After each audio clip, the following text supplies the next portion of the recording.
반갑습니다. 오늘은 사무엘상 1장 6절부터 7절까지 두 절의 말씀을 나누도록 하겠습니다. 먼저 6절 말씀을 살펴보겠습니다.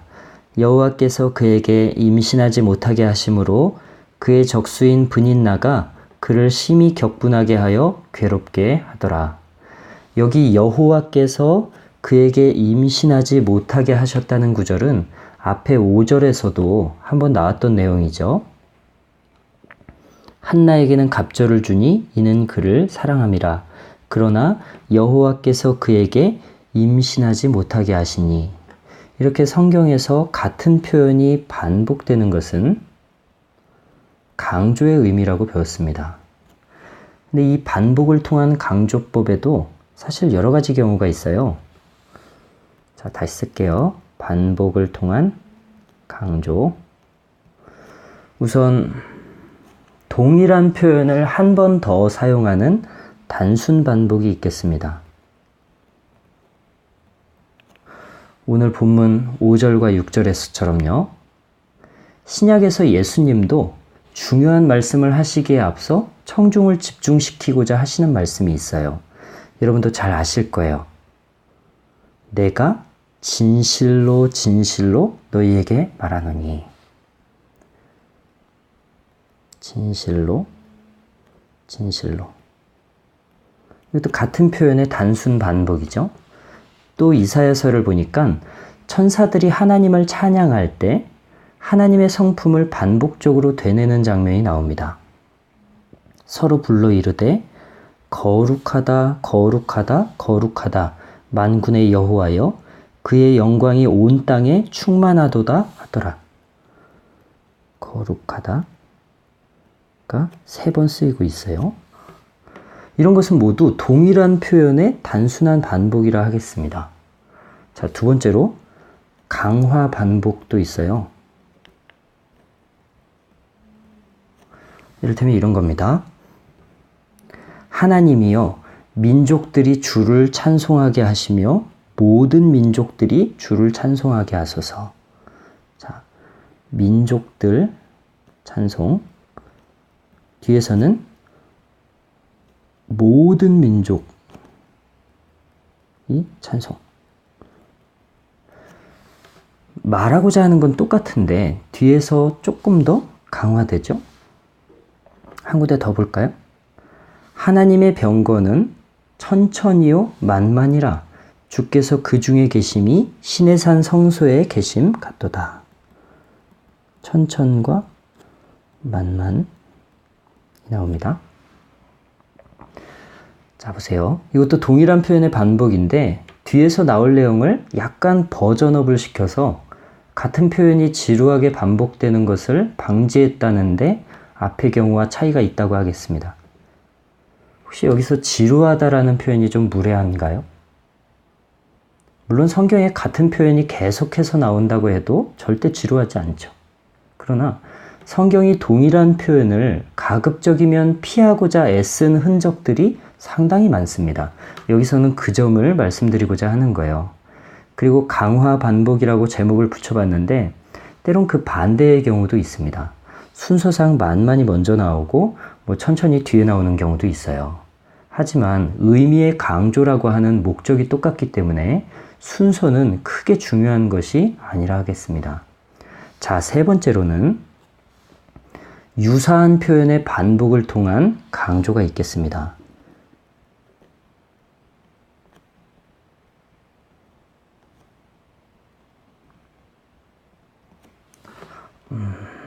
너희의 장정은 칼에, 너희의 용사는 전란에 망할 것이며.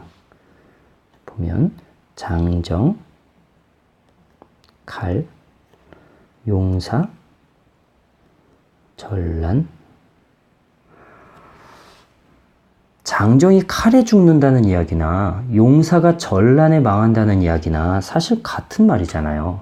근데 성경의 저자들이 가급적이면 같은 표현을 피하려고 하기 때문에 뒤에서는 유사한 표현으로 대체했다는 것을 알 수 있습니다. 이 말씀도 그렇습니다. 그도 하나님의 진노의 포도주를 마시리니 그 진노의 잔에 섞인 것이 없이 부은 포도주라. 거룩한 천사들 앞과 어린 양 앞에서 불과 유황으로 고난을 받으리니. 여기서도 진노의 포도주라는 말씀이 뒤에 가면 진노의 잔이라는 말씀으로 한 번 더 설명되고, 하나님의 심판이 불과 유황으로 주어질 것을 유사한 표현의 반복을 통해서 강조하고 있습니다. 그리고 마지막으로는 대조를 통한 강조가 있습니다. 이를테면 이런 거예요. 내가 생명과 사망과 복과 저주를 네 앞에 두었은즉 너와 내 자손이 살기 위하여 생명을 택하고. 생명과 사망, 복과 저주. 자, 여기서 하나님이 하고자 하시는 말씀은 너희가 생명을 택해야 된다는 거예요. 그리고 이 말씀에 무게를 더하기 위해서 생명과 죽음, 복과 저주와 같은 상반된 결과를 대조하고 계십니다. 그러니까 생명과 복이라고 하는 선택지가 하나 있고, 사망과 저주라고 하는 선택지가 있는데, 그 중에서 우리가 어느 편에 서야 되는지 보다 쉽게 알아볼 수 있도록 그 둘의 차이를 반복해서 설명하고 계시는 거예요. 자, 반복을 통한 의미 강조에서도 4가지 방식이 있다라는 말씀을 드렸고요. 지금부터 살펴볼 1장 6절에서도 이 반복을 통한 강조가 2가지나 나오고 있습니다. 하나는 여호와께서 그에게 임신하지 못하게 하셨다는 구절이고요. 또 하나는 브닛나가 한나를 격분시켰다는 구절이에요. 한글 성경으로는 잘 드러나지 않지만 히브리 성경에서는 이 격분시킨다에 해당되는 카아스라는 단어가, 히브리어에서 카아스라는 단어가 한 문장 안에 2번이 사용되고 있어요. 직역하면 브닛나는 그녀가 더욱 격동되도록 격동시켰다라는 말인데, 이게 번역을 하기에 조금 어색했는지 브닛나가 그녀를 심히 격분시켰다라는 말로 줄여서 번역을 했습니다. 단어의 반복된 사용이 강조의 의미라면 브닛나가 한나를 얼마나 격분시켰는지가 이 문장에서부터 드러나는 거예요. 브닛나는 그녀가 더욱 격동되도록 격동시켰습니다. 그리고 그 결과 한나는 괴로워했는데, 이 괴로워했다에 해당되는 단어 히브리어 라함은 본래 천둥이 친다는 뜻이에요. 매우 강렬한 단어죠. 이 단어를 통해서도 한나가 얼마나 힘들어 했었는지를 알 수 있어요. 브닛나가 한나를 심히 격동시켰기 때문에 한나는 마치 천둥이 치고 간 자리처럼 그 마음이 완전히 뒤집혀 버린 거예요.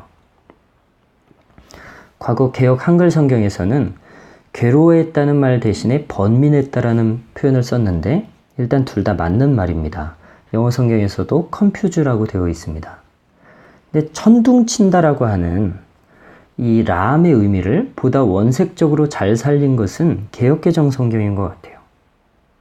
이것은 단순히 마음의 근심이나 고민 정도가 아니에요. 천둥이 지나간 자리가 완전히 아수라장이 되는 것처럼 한나의 마음은 완전히 파괴되어 버린 거예요. 뒤에 보면 그녀가 이 마음의 고통과 괴로움으로 인해서 음식도 입에 대지 못하고 하염없이 울기만 하는 장면이 나옵니다. 근데 더 괴로운 것은 브닛나가 한나를 격동시킨다고 할 때 이 동사가 미완료형으로 기록됐다고 하는 거죠.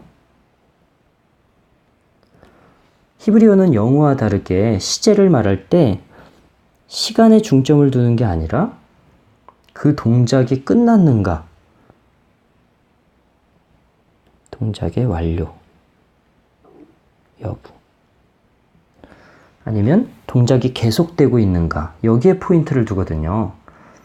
브닛나가 한나를 힘들게 하는 행동은 과거에 한때 그랬다는 게 아니고 지금도 계속되고 있는, 또 앞으로도 언제 끝날지 모르는 행동이에요.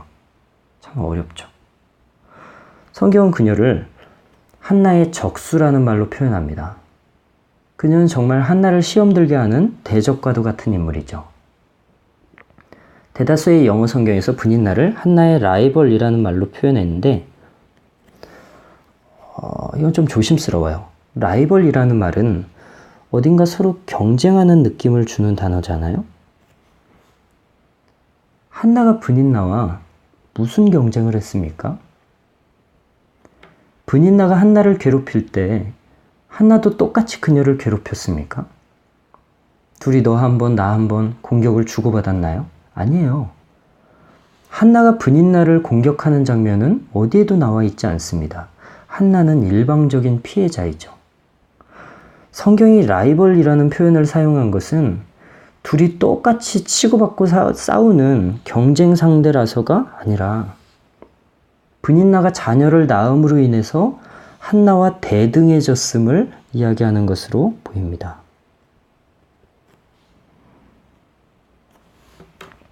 창세기 16장 4절의 말씀을 보면 아브라함이 하갈과 동침하였더니 하갈이 임신하매 그가 자기의 임신함을 알고 그의 여주인을 멸시한지라 라고 되어 있어요. 하갈은 아브라함의 아내 사라의 종이었죠. 사라가 오랫동안 임신하지 못했기 때문에 종을 통해서라도 자녀를 얻기 위해서 하갈을 아브라함에게 첩으로 허락했는데 이 종이었던 하갈이 아브라함의 아이를 갖게 되면서 그 주인을 멸시하는 위치에 서게 된 거예요. 여기 그의 여주인을 멸시했다는 문장이 히브리 성경에서는 그 여주인이 그녀의 눈에 작게 보였다 혹은 가볍게 보였다 하는 말입니다.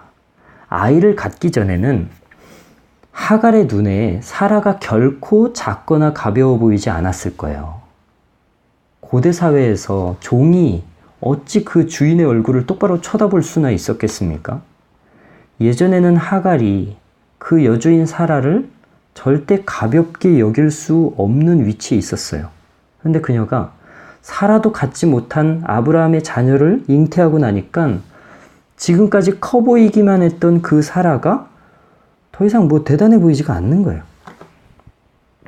종과 주인의 관계였을 때는 한없이 커 보였던 사라였는데 지금은 사라도 갖지 못한 아브라함의 자녀를 잉태한 입장에서 사라를 겁낼 이유가 없어진 거죠.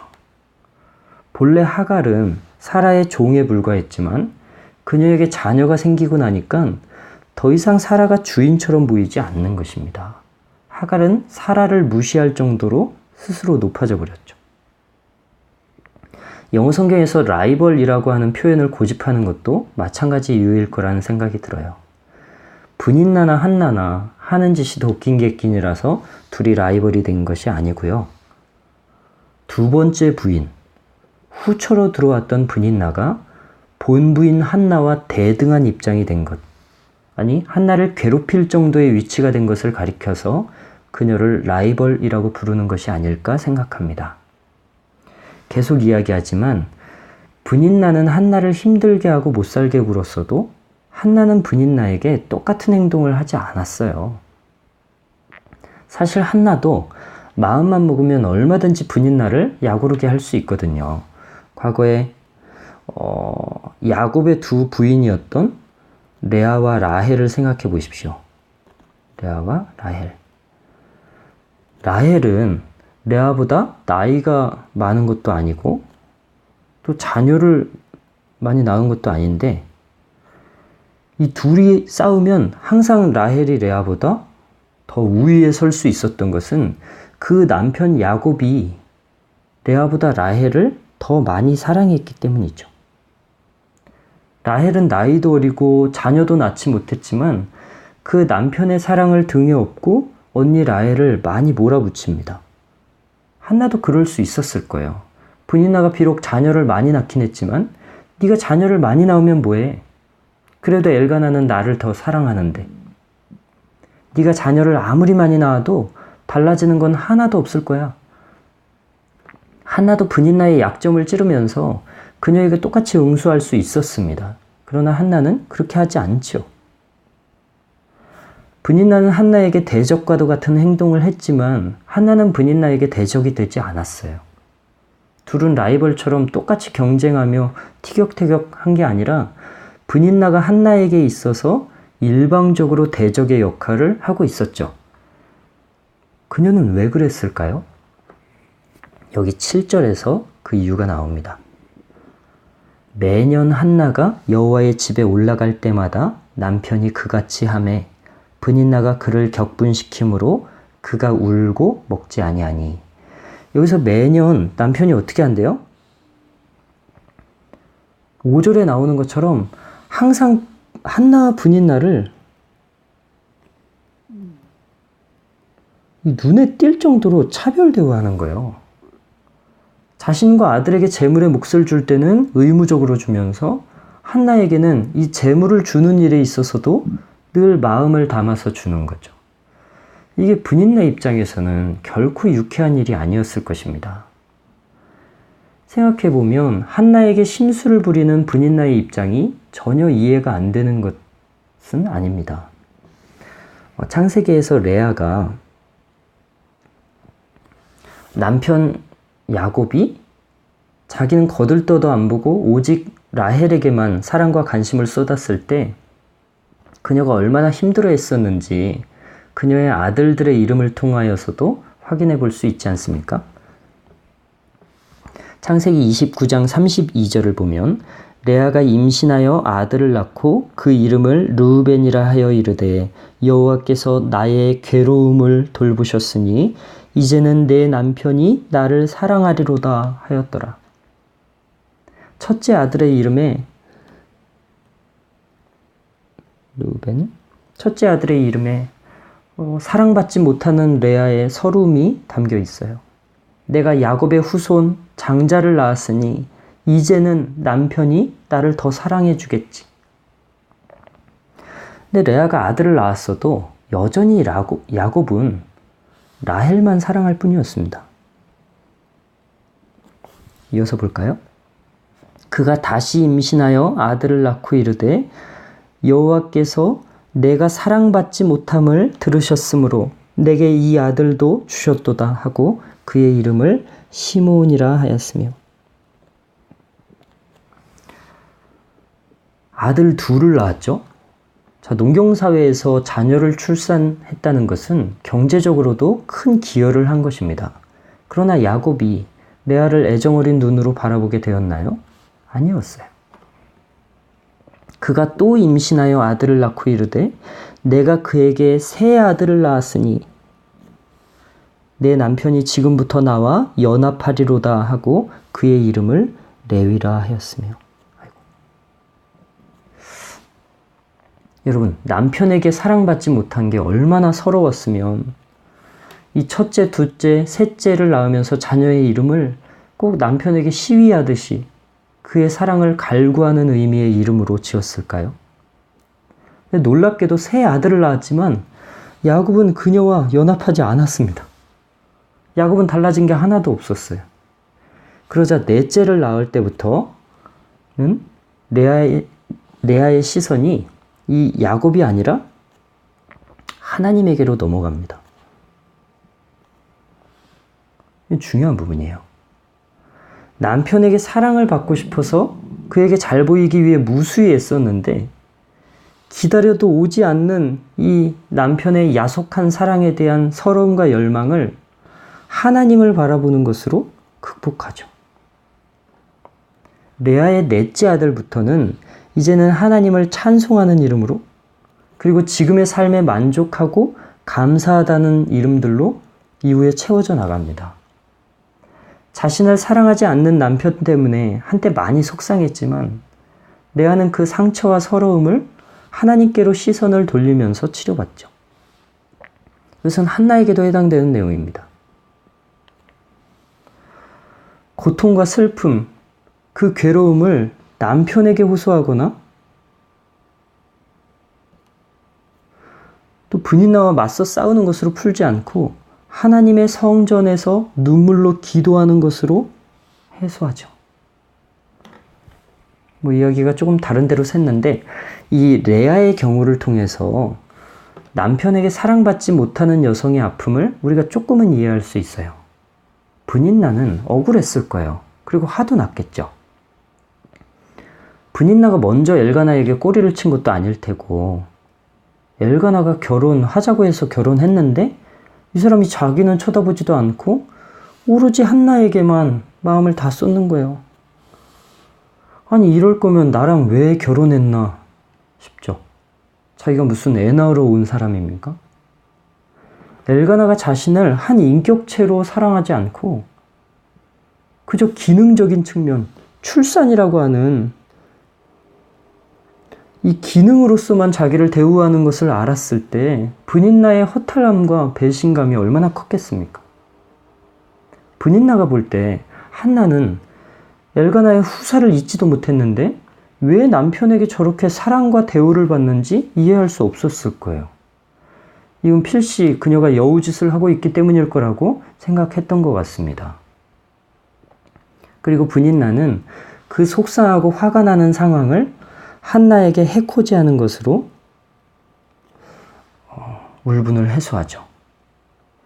야곱의 아내 레아의 스트레스 돌파구 그리고 한나의 스트레스 돌파구는 그 시선을 하나님께로 향하는 것이었는데 분인나는 아마 믿음이 좋은 사람은 아니었던 것 같아요. 분인나는 한나를 괴롭히는 것으로 자기의 울분을 쏟아내죠. 7절을 보니까 분인나도 한나와 똑같이 성전을 찾았는데 분인나는 하나님에게 자신의 문제를 가지고 나아갈 생각을 하지 않았어요. 심지어 제사가 있던 그 시간들조차도 분인나는 하나님을 바라보기보다 자신을 사랑하지 않는 엘가나와 후사도 잊지 못했으면서 남편의 사랑을 독차지하고 있는 한나에게 고정되어 있었습니다. 한나나 분인나나 그 종류만 다를 뿐이지 어려운 것은 매한가지거든요. 하나님께서 인생에게 때로 부족함을 주시는 것은 그 어려움을 통해서 하나님께 나아오게 하시는 그분의 뜻일 텐데 분인나도 한나처럼 이 하나님의 성소에서 자기의 어려움을 하나님 앞에 토설할 수 있었음에도 불구하고 분인나는 오직 이 사람만 바라볼 뿐인 것입니다. 만약에 요셉이 자기를 구덩이에 던지고 애굽에 팔아넘긴 그 형들만 바라보았다면 그는 권력을 얻게 되었을 때 가장 먼저 형들에게 복수를 했을 거예요. 그러나 요셉은 자신을 팔아넘긴 형들을 보기보다 그 시선을 하나님께로 돌려서 형들이 나를 판 것은 하나님이 나를 통해 하실 일이 있기 때문이었습니다. 라고 말하잖아요. 요셉은 그 아픈 시간들을 그 상처와 스트레스를 사람에게 쏟지 않았습니다. 근데 분인나는 아픔을 통하여 하나님께 나아오게 하시는 하나님을 바라보기보다 그저 이 문제의 원인이라고 생각되는 한나를 괴롭히는 것으로 자신의 돌파구를 찾고 있었습니다. 그 요한복음 5장에 이 베데스다 연못가에서 예수님이 코앞에 계심에도 불구하고 예수님 나를 고쳐주세요가 아니라 예수님 나를 저 연못가에 넣어줄 사람이 없습니다 라고 말했던 예수님 앞에서조차 연못만을 바라보는 그 38년 된 병자의 시선이 이 분인나에게도 있는 것이죠. 똑같이 성전에 갔는데 왜 한나만 보다가 옵니까?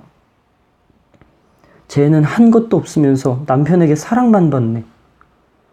이왕에 성전에 간 거 하나님을 보고 왔으면 좋았을 것을 분인나는 성전에서조차 남편의 사랑을 독차지하는 한나만 바라보다가 온 것입니다. 이게 참 아쉽죠. 자, 사무엘서에는 병치 구조가 참 많이 나옵니다.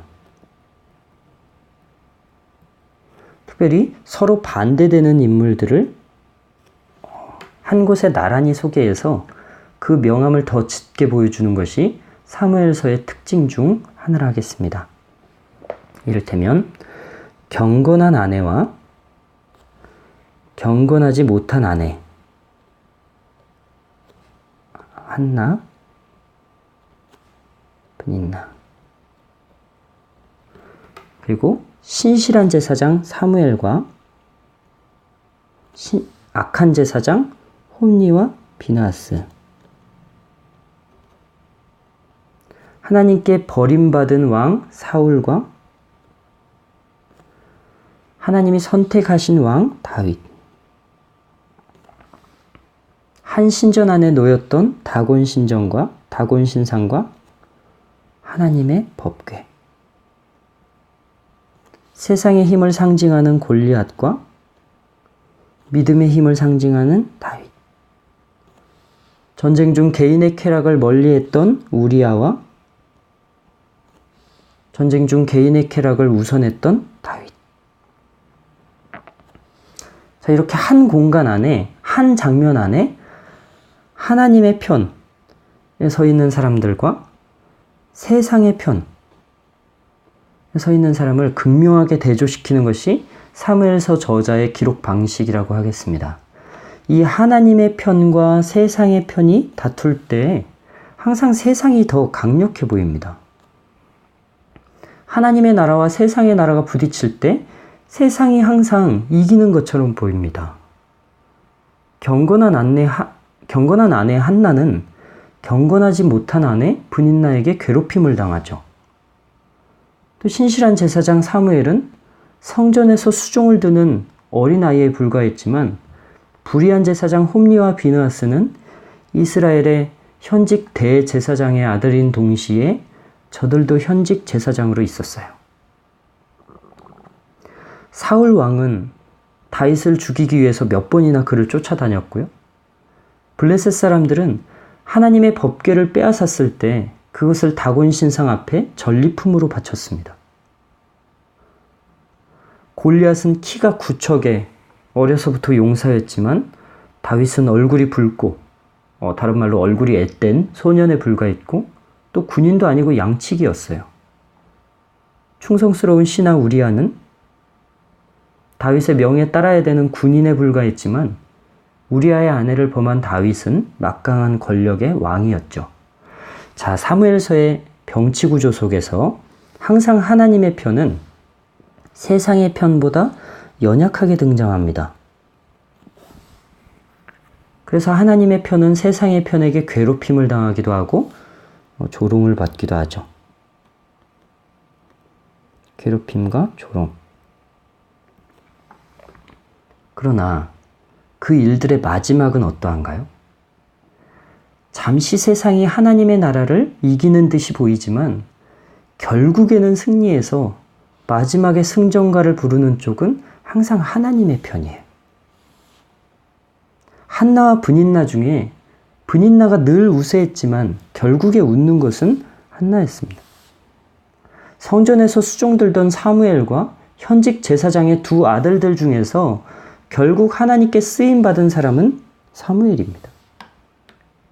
사울 왕은 쫓는 자였고 다윗은 쫓기는 자였지만 결국에 승리한 사람은 다윗이었습니다. 하나님의 법궤는 다곤 신상 앞에 전리품으로 바쳐졌지만 다곤 신상을 넘어뜨리고 그것에 절을 받으신 것은 하나님의 법궤였습니다. 모두가 골리앗의 승리를 예상했지만 그 무서운 골리앗을 넘어뜨린 것은 어린 소년 다윗이었습니다.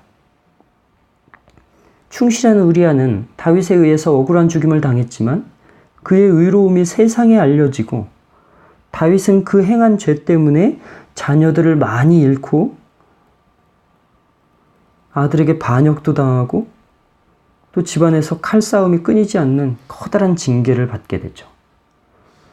자, 이런 사실들이 무엇을 말할까요? 하나님의 나라는 잠시 세상에게 밀리는 것처럼 보이지만 그래서 세상의 편에 서는 것이 하나님의 편에 서는 것보다 더 잘 되는 것처럼 보일 수 있지만 그것은 결국에 뒤바뀐다고 하는 거예요. 마지막에 승리의 노래를 부르는 자들은 하나님의 편에 선 자들일 것입니다. 반면에 지금은 강성해 보여도 세상의 편에 선 자들은 결국에는 쓸쓸하게 사라질 것이에요. 지금은 브닛나가 한나보다 우위에 서 있는 것처럼 보일지라도 때가 되면 브닛나는 무대 뒤로 사라지고 한나가 승리의 노래를 부르는 날이 오는 것입니다. 자, 한 가지 생각해 볼 만한 점은 브닛나라고 하는 이름이 보석이라는 뜻을 갖고 있다고 하는 거예요. 그리고 한나의 이름은 은혜라는 뜻이죠. 오늘 읽은 6절과 7절에서 이 보석과 은혜가 충돌하는 거예요. 대부분의 사람이 보석과 은혜 중에 하나를 선택해야 한다면 보석을 고를지도 모르겠습니다. 만약 누군가가 저와 여러분에게 금은 보석과 하나님의 은혜 중에서 한 가지만 고르라고 하면 혹시 여러분은 무엇을 고르시겠어요? 지금 당장은 보석을 고르는 것이 더 좋은 선택인 것처럼 보이겠지만 브닛나와 한나, 곧 보석과 은혜 중에서 결국에 이기는 것은 하나님의 은혜예요. 여러분, 보석과 은혜가 충돌하는 날이 오거든 은혜를 선택하시기 바랍니다. 그리고 그것이 지금 당장에는 지는 것 같아 보여도 최후에 웃는 것은 한나, 곧 은혜이거든요. 자, 오늘 앞선 6절에서 두 가지가 반복을 통해 강조된다고 말씀드렸어요. 하나는 브닛나가 한나를 괴롭히는 일, 즉 격분시킨다는 단어 카스가 두 번이 쓰임으로써 브닛나가 한나를 심히 괴롭게 하였다는 것을 강조하고 있죠. 지금은 세상적인 사람 브닛나가 우세한 위치에 있는 것 같지만 결국에는 둘 중에서 승리의 노래를 부르는 자가 한나라는 것도 말씀드렸습니다. 여기서 그들의 이름, 곧 보석과 은혜는 각각 세상과 하나님 나라의 1등 가치를 의미하는 것으로 보입니다. 세상의 1등 가치인 보석과 하나님 나라의 1등 가치인 은혜는 언제나 우리의 내면에서 라이벌 관계를 형성하고 있죠. 그래서인지는 몰라도 이 골드와 갓은 철자마저 매우 비슷합니다. 천당 밑에 분당이라고 하는 말도 돈과 하나님의 나라가 믿는 자 안에서조차 대등한 관계를 이루고 있다는 것을 의미하는 말이 아닙니까? 보석은 은혜에 필적할 만한 힘을 갖고 있습니다. 아니, 믿음의 눈으로 바로 보지 못하면 오히려 보석이 은혜보다 더 힘을 가진 것으로 오해할 수 있습니다. 하지만 여러분, 그 라이벌 구도에서 승리하는 쪽은 브닛나가 아니라 한나라는 것을 꼭 기억하십시오. 보석을 가진 사람과 하나님의 은혜를 가진 사람의 경쟁은 잠시 밀리는 것 같고 지는 것 같아도 결국에는 은혜의 승리로 끝이 난다는 것이 사무엘서가 전해주는 진리예요. 자, 제가 앞으로 일어날 일들을 미리 스포일러 했는데 이렇게 이야기의 결말을 미리 알고 있다면 그 과정 중에 일어나는 고난이 그렇게까지 힘들지 않을 텐데 지금 한나에게는 아무도 미래에 어떻게 될 거라고 알려주지 않았잖아요. 이야기의 끝을 알지 못한 채로 현재의 고난 가운데 있는 한나에게는 이 시기가 너무나 어려운 시간이었을 거예요. 특별히 7절을 보면 매년 이와 같은 일들이 반복되어 왔다는 것을 지적하고 있습니다. 간혹 해풍에 취약한 지역에서는 해마다 태풍으로 인한 피해가 적지 않은데요. 예를 들어 나무가 쓰러지고 지붕이 날아가는 정도의 심각한 피해들이 매년 한 번도 빠짐없이 같은 집에 주어진다고 하면 그것이 얼마나 힘든 일이겠습니까? 한나도 매년마다 이 천둥이 휩쓸고 가는 것과 같은 심각한 고통을 계속해서 당하고 있는 거예요. 그것도 하필이면 여호와의 집에 올라갈 때 더 힘든 일이 일어납니다. 왜 하필이면 여호와의 집에 올라갈 때마다 더 힘들어집니까? 이것이 꼭 여호와께서 한나로 하여금 임신하지 못하게 하셨다는 말과 묘하게 겹치지 않습니까? 자, 6절에서 이 격동시킨다는 단어 카스가 2번이 쓰였고 또 여호와께서 한나로 하여금 임신하지 못하게 하셨다는 구절이 2번 쓰였다고 말씀드렸어요.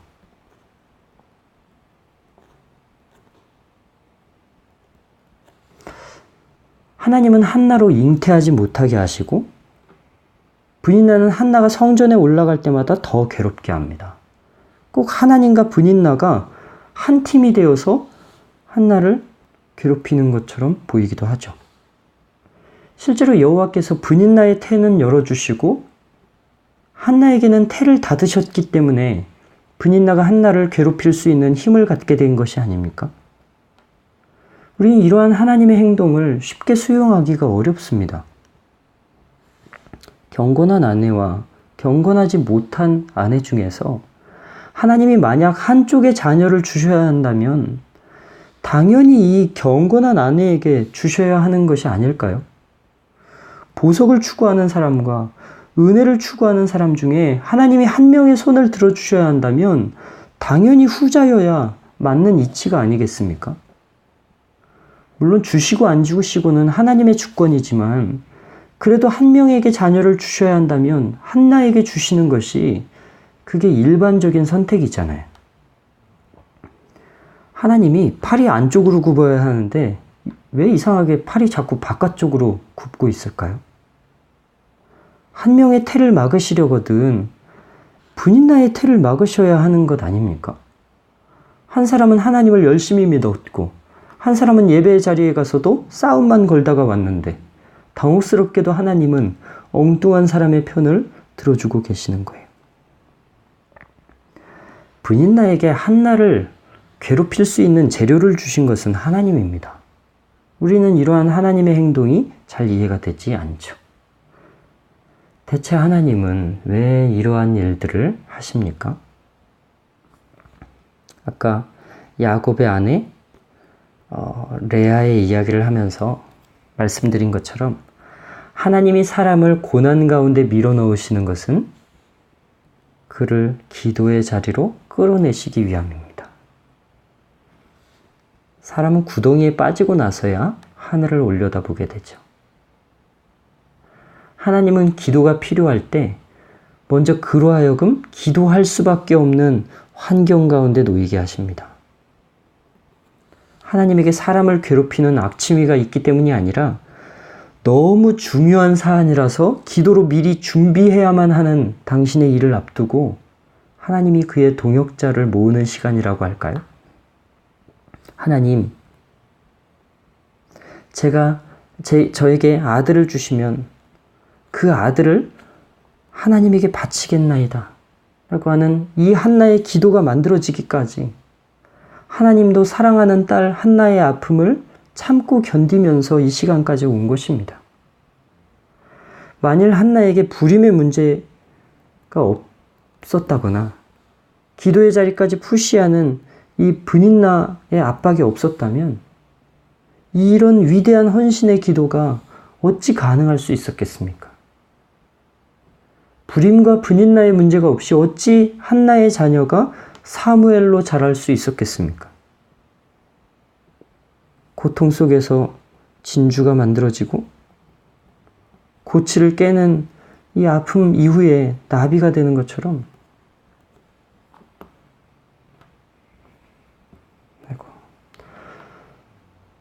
여인의 눈물의 기도와 아픔을 통해서 사사시대를 끝내는 대선지자 사무엘이 탄생하게 되는 것입니다.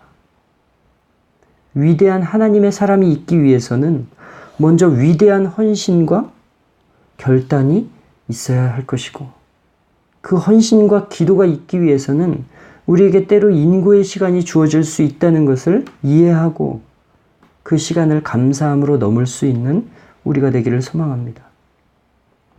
자, 오늘은 사무엘서 1장 6절부터 7절까지의 말씀을 나누었습니다. 다음 시간에는 1장 8절부터 살펴보도록 하겠습니다. 지금까지 시청해 주셔서 감사합니다.